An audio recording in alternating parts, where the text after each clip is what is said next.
எதிர்காலத்தை பற்றி நம்ம நினச்சி ரொம்ப பயப்படுவோம். என்ன நடக்குமோ, என்ன செய்யுமோ, வாழ்க்கை எப்படி போகுமோ, இப்படி நம்மளுக்குள்ள பல ஓட்டங்கள் ஓடிக்கிட்டே இருக்கும். நம்மளுக்கு ஏன்னா அந்த மனிதரோட எண்ணங்கள் அப்படி தான் இருக்கும். ஏன்னா உங்களுக்கு செயல் எதுவுமே கை கொடுக்காதனால வாழ்க்கையில் நான் இன்னும் வளர்ந்து நான் வரும்போது என் வாழ்க்கை எப்படி இருக்கும்னு யோசிச்சுக்கிட்டே இருப்போம். நிச்சயமாக உங்களுக்கு நடக்கும்னு நினைக்கிறேன். எனக்கும் அது நடந்திருக்கு. அதை பற்றி தான் இந்த வீடியோ. எதிர்காலத்தை பற்றி நினைக்கும் போது நான் உங்களுக்கு ஒன்று சொல்லணும்னு நினைக்கிறேன். ஒரு எக்ஸாம்பிளாக சொல்லணும்னா கொட்டை இருக்கும். ஒரு மாமரம் இருக்குன்னு வச்சுக்கோங்களேன். அதில் கொட்டை நிச்சயமாக சாப்பிட்டதுக்கப்புறம் ஒரு மாம்பழம் சாப்பிட ஒரு கொட்டை கிடைக்கும். அந்த கொட்டையை நீங்கள் எடுத்தீங்கன்னா உங்களுக்கு என்ன தோணும்? இதை மண்ணில் புதைச்சோம்னா நிச்சயமாக வளர்ந்து ஒரு 5-6 வருஷம் கழிச்சு ஒரு மாமரமாக வரும். திருப்பி ஒரு 100 காய் நம்மளுக்கு கிடைக்கும் அப்படின்னு உங்களுக்கு தோணும். என் பார்வை எப்படி தோணுதுன்னா, நான் படித்ததை வச்சு தெரிஞ்சுக்கிட்டதை வச்சு அவருக்கு என்ன தோணுதுன்னா, அந்த கொட்டையை எடுத்தா எனக்கு இன்னைக்கே தெரியுது இது ஒரு மாமரமாக இருக்குன்றதே எனக்கு கண்ணுக்கு நேராக தெரியுது. இது வளர்ந்து நிச்சயமா 100 காய்க்கு மேலே எனக்கு கொடுக்கும் அப்படின்றது அந்த உருவத்தை நான் இன்னைக்கே நான் பார்க்குறேன். ஆனால் உங்களுக்கு ஒரு பொருளாக வந்ததுக்கு அப்புறம் தான் நீங்கள் கன்ஃபர்மேஷன் பண்ணுவீங்க இது ஒரு பெரிய மாமரம். ஆனால் ஆண்டவன் யூனிவர்சல் எப்படி கொடுத்துருக்கான், அந்த கொட்டைக்குள்ளே எல்லாமே ரெடி பண்ணி வச்சிருக்கான். மண்ணுக்குள்ளே போட்டு நம்ம தண்ணி ஊற்றி விதை போட்டதுக்கு உரம்லாம் போட்டதுக்கு அப்புறம் அது வளர்ந்து ஒரு 5-6 வருஷம் கழிச்சு பெரிய மரமாக இதாக வளர்ந்ததுக்கு அப்புறம் நம்மளுக்கு எல்லாமே கொடுக்குது. நம்மளுக்கு அப்பதான் உணர்றோம் எதிர்கால ஒரு 5-6 வருஷம் கழிச்சு வந்ததுக்கு அப்புறம் தான் அது ஒரு மாமரம் அப்படின்னு நம்ம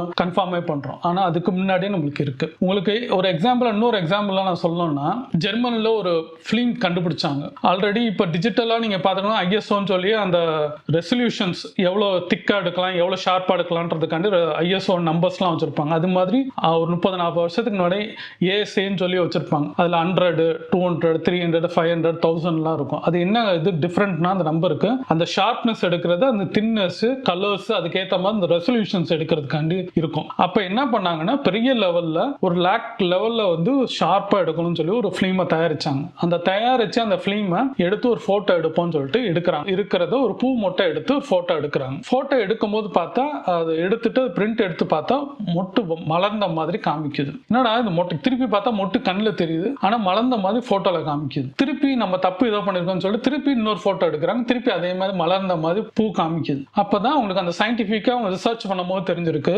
எதிர்காலத்துல நடக்க போற சில விஷயங்கள் கண்ணுக்கு நேராக இருக்கு. ஆனா நம்ம அந்த பார்வையா எடுத்துக்காதனால நம்மளுக்கு அது வந்ததுக்கு அப்புறம் தான் தோணுது. ஆனா உண்மையா நம்மளுக்கு தெரியாம அந்த உருவம், அந்த பிம்பம் கண்ணுக்குள்ள அதுல இருக்குன்றத அவங்க கண்டுபிடிச்சாங்க. அப்பதான் அந்த ஜெர்மனி கம்பெனி அந்த ரிசர்ச்ல பண்ணி அந்த ரிசர்ச் பேப்பர்ல அவங்க கொடுத்தது. இதே தான் இன்னொரு எக்ஸாம்பிள் சொல்லலாம்னா, ஒரு சினிமா தியேட்டருக்கு போறீங்க. தியேட்டருக்குள்ள உள்ள போகும்போது பாத்தீங்கன்னா இருட்டு படம் போட்டாங்க, இருட்டா இருக்கு. நீங்க கண்ணு தடவி கிடவி போய் சீட்ல உட்கார்ற வரைக்கும் உங்களுக்கு எதுவுமே தெரியாது. அந்த படம் ஓடுறது கூட ஒரு டிஸ்டர்பன்ஸா இருக்கும். கொஞ்ச நேரம் கழிச்சு ஒரு 5 நிமிஷம் கழிச்சு பாத்தீங்கன்னா உங்களுக்கு அந்த இருட்டே ஆட்டோமேட்டிக்கா சுத்தி இருக்கிற எல்லாமே உங்களுக்கு கண்ணுக்கு தெரியும். அடுத்த பக்கத்துல உட்காந்துருக்காங்க, எய்த்துல உட்காந்துருக்காங்க, அப்படி மொத்தம் கேட்கும். படம் பார்ப்பீங்க. திருப்பி படம் பார்த்துட்டு வெளில வருவீங்க, கண்ணு கூசும். அந்த ஒரு 5 நிமிஷம் கழிச்சு அந்த கண்ணு கூசுறது நிற்கும். இது என்ன டிஃபரெண்ட்னா, இந்த ரெசல்யூஷனும் அந்த கண்ணு தான் அந்த போட்டோ, அந்த பிலிம் எடுக்கிற போட்டோவும் கண்ணும் வச்சுதான் அவங்க டிசைனே பண்ணிருக்காங்க. அப்ப அவர் அந்த இதை பார்த்ததுக்கு அப்புறம் நம்மளுக்கு டிசைன்ஸ், அந்த ரெசல்யூஷன்ஸும் இந்த கண்ணுக்கும் பார்க்கும்போது இதை கேப்சர் பண்றது தான் அந்த ஐஎஸ்ஓ ஏஎஸ்ஏன்னு சொல்லக்கூடிய அந்த டிஜிட்டல் டெக்னிக்கா ஒரு இது பண்றாங்க. அப்ப நம்மளுக்கு கண்ணு ஆட்டோமேட்டிக்கா அடாப்ட் ஆகிக்குது. ஃபியூச்சர்ல நடக்கக்கூடிய சில விஷயங்கள் அது ஆனா இருட்டு தான். ஆனா ஆட்டோமேட்டிக்கா நம்மளுக்கு உள்ள போய் உட்காந்து கொஞ்ச நேரத்துல உங்களுக்கு அந்த இருட்டு பழகுது. வெளியில வெளிச்சம் வந்தா கூசுது. இதான் எதிர்காலத்துல சில விஷயங்கள் அதே இருட்டுக்குள்ளதான் போறோம், அதே வெளிச்சத்துக்குள்ளதான் போறோம். நம்ம adapt ஆறதான் time.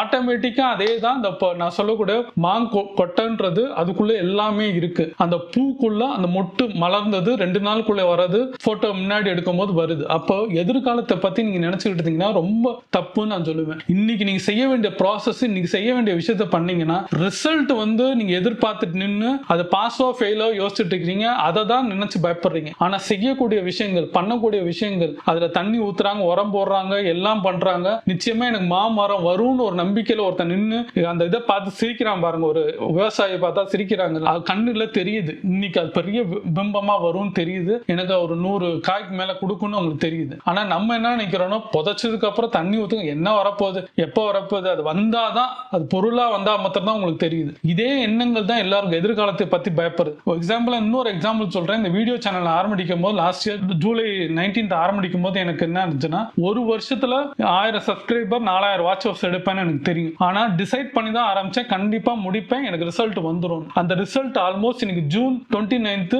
Almost first 1000 சப்ஸ்கிரைபர்ல 1500 cross ஆயிட்டேன். இப்போ வாட்ச் ஹவர்ஸ் 4000 வாட்ச் ஹவர்ஸ்ல 4900 வந்துட்டேன். இன்னும் 100 தான் எனக்கு வர வேண்டியது இருக்கு. அந்த 100 வந்து கூடிய விரைவில் எனக்கு வந்து அப்ப அந்த போன வருஷம் அந்த யூடியூபை பத்தி எனக்கு புரிஞ்சனால கரெக்டான அந்த வேலையை நான் பண்ணிட்டேன். இன்னைக்கு வந்து அதை பத்தி பயப்படாம அன்னைக்கு உட்காந்து பயப்படாம நான் பண்ணனால எனக்கு தெரியும் இந்த டேட்ல வரப்போகுது. அப்ப எனக்கு கண்ணில் எனக்கு விஷுவல் என்ன வந்துச்சுன்னா நிச்சயமா அதை இது பண்ணிடுவேன், அந்த டார்கெட்டை முடிச்சிருவேன். யூடியூப்ல நானும் ஒரு இன்ஃப்ளூயர், எனக்கும் ஒரு அந்த சேனலை ரன் பண்ண முடியும். நிச்சயமா வந்து 150க்கு மேல நான் பண்ணிடுவேன்னு எனக்கு தெரியும். அந்த 150 ஆல்மோஸ்ட் நான் கிராஸும் பண்ணிட்டேன். அப்போ ஃபிக்ஸ் பண்றது எதிர்காலத்தை பத்தி நான் நினைச்சிருக்கேன். இது எப்படா யாரு பாப்பா, ஒருத்தர் பார்ப்பாங்களா பார்க்க மாட்டாங்களா, நம்ம மூஞ்சிலாம் எப்படி இருக்கும், ரஜினிகாந்த் மாதிரி இருக்கணும், கமலஹாசன் மாதிரி இருக்கும், நம்மளுக்குலாம் இல்லை. நான் பண்ண வேண்டிய வேலையை பண்ணிட்டேன். இதுல மெயின் பாயிண்ட் யாருக்கும் ஃப்ரெண்ட்ஸோ சர்க்கிளோ எந்த தெரிஞ்சவங்களுக்கும் இந்த வீடியோ ஷேர் பண்ணாம லிங்க் ஷேர் பண்ணாம ஆர்கானிக்கா உங்களை மாதிரி என்னை தேடி வந்து பார்த்து எனக்கு சப்போர்ட் பண்ணிட்டு இருக்கீங்களா, இந்த வேலையை தான் நான் பண்ணிட்டு இருக்கேன். எனக்கு வரும் தெரியும், நான் பண்ணுவேன். எதிர்காலத்தை பத்தி நான் யோசிக்காம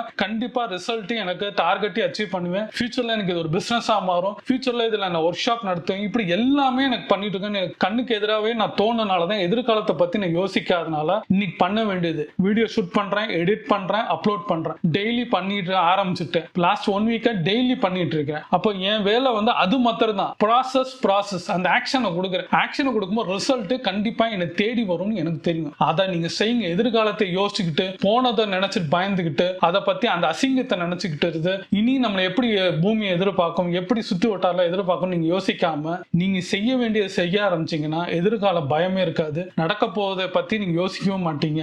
இந்த கணம் இந்த செகண்டை மாத்திரம் யோசிச்சீங்கன்னா இது மேனிஃபெஸ்ட் ஆகி அந்த என்ன ஓட்டம்னே என்ன பண்ணுன்னா உங்களுக்கு புது வழியும் புது வழிகாட்டியும் காமிக்கும் போது நிச்சயமாக நீங்களும் ஒரு சக்சஸ் பர்சனா வருவீங்க. எனக்கு ஒரு சின்ன ஒரு இது பண்ண ஆரம்பிச்சேன், எனக்கு ஒரு சக்சஸ்ன்றது ஒரு பாயிண்ட் பண்ணிட்டேன். இன்னும் நான் போக வேண்டிய பாதை வேற இருக்கு, நான் பார்க்க வேண்டிய நிறைய விஷயம், என் நோக்கம் வேற வேண்டிய இருக்கு, எல்லாமே எனக்கு இருக்கு. இன்னும் நான் சின்னதான் கத்துருக்கேன். இன்னும் உலகத்துல நிறைய இருக்கு. உலகம் வந்து பெருசு, ஆனா நம்ம இருக்கிற வாழ்க்கை சின்னது. ஆனா அதுக்குள்ள நம்ம கத்துக்க வேண்டியது, பார்க்க வேண்டியது, தேடுதல் எல்லாமே நம்ம கிட்ட இருக்கும். அதை பண்ணாம தத்தியா இருக்கிறதோட நம்ம செய்யக்கூடிய விஷயத்த நம்ம செஞ்சுக்கிட்டே இருந்தோம்னா நம்ம ஃபேமிலியும் நல்லா இருக்கும், நம்மளும் நல்லா இருப்போம், நம்ம ஹெல்த்தும் நல்லா இருக்கும், வெல்த்தும் கிடைக்கும், பணம் வந்துட்டு சந்தோஷம் கிடைக்கும். சந்தோஷம் வந்துச்சுன்னா இன்னொன்னு வாழ்க்கையில புதுசா நம்ம செய்ய ஆரம்பிப்போம். அதை செய்ய ஆரம்பிச்சிடும். இன்னைக்கு எனக்கு வரைக்கும் பணம் வரலைன்னா கூட இதை ஆசைப்பட்டு சந்தோஷமா பண்ணிட்டு இருக்கறனாலதான் இதை என்னால வந்து அடுத்த வேலைக்கு போறேன். ஏன்னா இன்ன வரைக்கும் எனக்கு வந்து ஒரு பைசா எனக்கு வரல, ஆனா இதை நான் சந்தோஷமா பண்ணிட்டு இருக்கேன். நான் செய்வேன், ரிசல்ட் வரும்னு என் நோக்கம் இருக்கு. எதிர்காலத்துல என்ன நடந்தாலும் சரி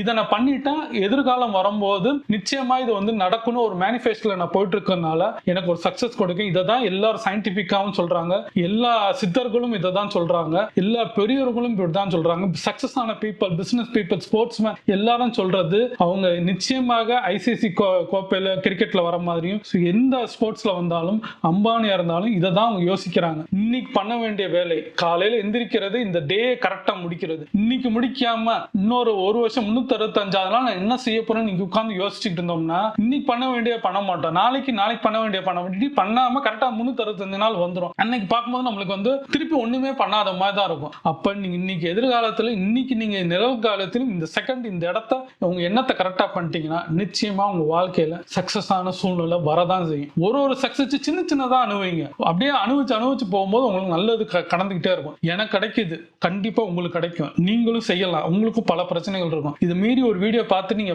வந்திருக்கிறீங்கன்னா நிச்சயமா உங்களுக்கு நல்லது நடக்கும்ன்றது என்னோட எண்ணங்கள். என் வீடியோ நீங்க பார்த்துட்டீங்கன்னா நிச்சயமா ஏதாவது ஒரு வீடியோ ஏதாவது ஒரு இடத்துல உங்களுக்கு ஒரு மாற்றம் கொடுக்கணும். எனக்கு அந்த எண்ணத்தினால தான் இந்த வீடியோ பண்ணிட்டு இருக்கேன். என் பேர் ஸ்ரீராம். எண்ணம் போல் வாழ்க்கையை பத்தி பல வீடியோ போட்டிருக்கேன். 1க்கு 4-5 வீடியோ பாருங்க. பிடிச்சிருந்தா சப்ஸ்கிரைப் பண்ணுங்க. உங்களுக்கு நீங்க லைக் பண்ணீங்கன்னா வீடியோ ரெக்கமெண்டேஷன் போகும். ரெக்கமெண்டேஷன் போனா இன்னும் நிறைய பேருக்கு காமிக்கும்.